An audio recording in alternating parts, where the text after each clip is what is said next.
did do a show was for 2 hours. What is up, boys? So we're gonna go to Uncle Connor's house, and we're just gonna go probably, I think we're gonna go RC car riding. Woo! Yeah, boy. What? He can come if he wants to. All right, see you, Oh, he just Carson. leaves the door open. She's like, alright, see ya. It's funny that you read my comment. Oh, It's like yes. the funny thing. That I actually comment, did though. do a show. I was almost said that you guys were only there for like 30 minutes. I actually did do a show. It was for 2 hours.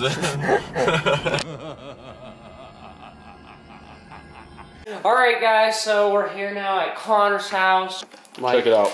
That's This pretty thing's dope. got surround sound, and Yeah, the camera's dope. good. You can hear the sound really good. That's You can so see weird. through this camera really nice.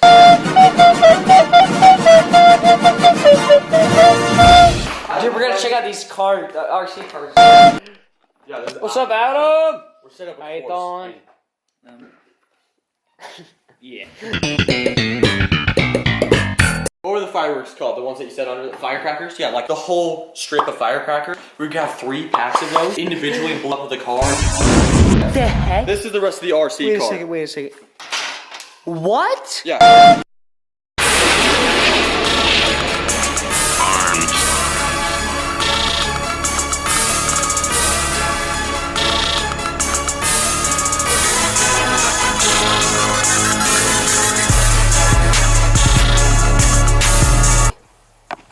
It's like it's completely serious. All right, Corbin, do it again.